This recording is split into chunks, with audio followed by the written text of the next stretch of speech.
The first time these two teams played, it was absolute domination for Jacksonville. Will history repeat itself? Well, what happened in that first game? First, looking at Trevor Lawrence's box score stats, or just the entire team's box score stats, you notice a few things. For one thing, actually, James Robinson had a very good day in this one. He had 100 yards rushing, so running game was working. ETN didn't quite have the statistical day, but still, you would expect that you plug ETN in those Robinson carries, he would, perform well. Lawrence actually didn't have that high of a yards per attempt in this one, while the 262 yards feels nice on 39 attempts. That's actually it's not bad or anything like that. It's still good, still above average, but, nothing amazing, but still 3 touchdowns, no interceptions. That's the great part.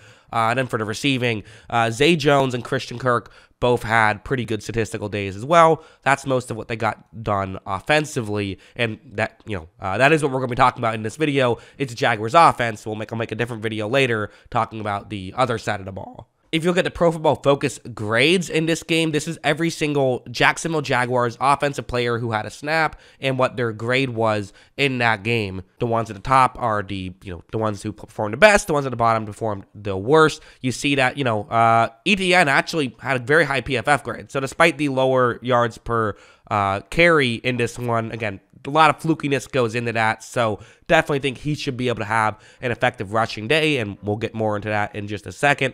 Lawrence also had a good day in this one. You have to think if they're going to win this game, Lawrence will have to perform well again, but hey, nice to see that he's already done it against this football team.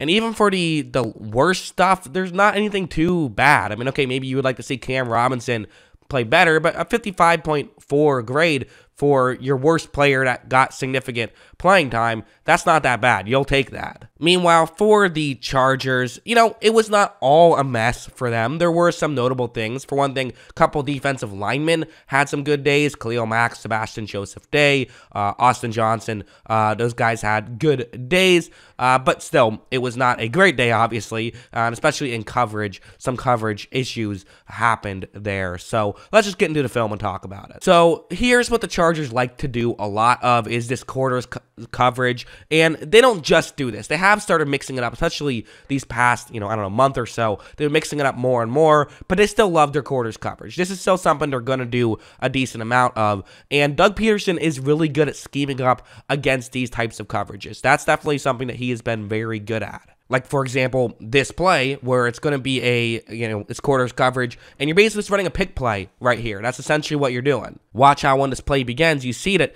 you have a receiver who's going to essentially just run right into a Charger player who's trying to play coverage. The guy who's playing coverage, he's the one who's in charge of covering further down towards the bottom of the screen, the flat area, kind of that 5 to 15 yards down the field, sort of, near the numbers. It's a little bit different with quarters coverage. You don't play that far out. If it was cover 2, you'd be playing just basically at the numbers, not what you do here. But still, if someone gets over there, it's going to be in part your responsibility to get over there and cover them, but he can't do that because there's a guy in his way. As you see, Lawrence is going to be able to make this throw, and they are able to pick up, again, decent amount of yards right there, and that's something that Doug Peterson definitely can do well, and I expect him to be able to scheme up guys getting open in this game, so that's something that for the Chargers, they'll have to be ready for by, hey, let's know our weaknesses of our defense and be prepared, because those kind of concepts are probably coming against us. Another thing is just going to be the running game. I expect Travis Etienne to have a big day in this one. 2 safety deep coverages, right? Brandon Staley loves his 2 safety deep coverages, and I mean, listen, everyone kind of credits Fangio for starting this new 2 safety deep scheme. I actually think it was Staley who started the trend, even though Fangio had been doing it for decades before him. Staley started it with the Rams, and it was so effective. I think that's what got more teams to want to do it, which is, put 2 safeties deep a lot. It's going to be really hard to pass on you. Obviously, the advantage here, though, is that you can run the ball effectively, and unlike when Staley was with the Rams and had Aaron Donald, and it was still hard to run the ball, that is definitely a way you've seen teams be able to beat the Chargers in the Brandon Staley era, is just, the running game gets open in this way. And so for ETN, this could be a great thing for him. This is how they're going to be run blocking on this play, which is, interesting because you could just block everyone at the line, right? You have that ability when there's 2 safeties deep, but they're still going to block a safety. They're going to actually have their left tackle go out and block him, meaning they're leaving an edge rusher completely unblocked. That guy, nobody is going to block him, and so this is just going to be relying on your halfback to be able to win this matchup. But as you see, that's exactly what James Robinson does on this play. He is going to be able to, get past the edge rusher, and then he picks up a good chunk of yards after that. And again, I fully expect ETN will do the same in this scenario. He probably would pick up as many yards. And so because of that, that's probably something that is going to be a way that the Jaguars can effectively move the ball down the field. Although on the flip side, I should mention that the Chargers defense has played better this past month or so. And I think a lot of what they've done is just played a little bit more aggressive, which is something that we have seen even in this game that they played week 3. We saw flashes of it, although I think they've kind of put it more together now. Like something like this is something I expect to see more of from the Chargers, where it's a zone coverage play inside the red zone.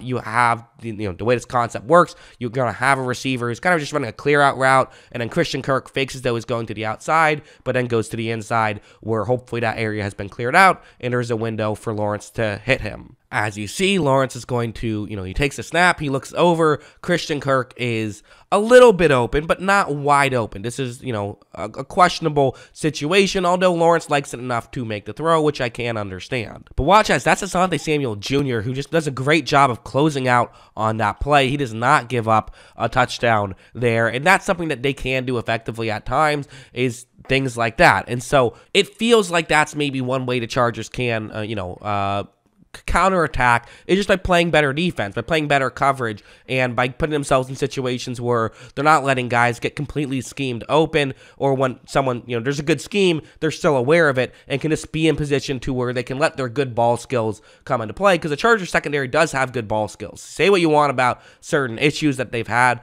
throughout this season, but ball skills has pretty much always been something they do well, so potentially a way that they could slow the Jaguars offense down. That being said, going over here, there definitely are still going to be ways for Peterson to just find ways to move the ball down the field. Like something simple like this, just a quick wide receiver screen. But watch how when he does it, again, you kind of know what coverages are going to be coming from the Chargers. There's ways to counteract it. That goes for a first down there on a quick wide receiver screen to Zay Jones. As if you know where the guys are going to be, you can set up in different ways to get numbers advantages on like a wide receiver screen or something like that, which I fully expect Peterson to do a pretty good job of. So, predictions time. The Chargers defense on the season has given up a 2.06 points per drive. The Jaguars offense scores 2.19 points per drive on the season. Although in week 3, it went off the rails as, obviously Jacksonville scored 38 points in 9 drives.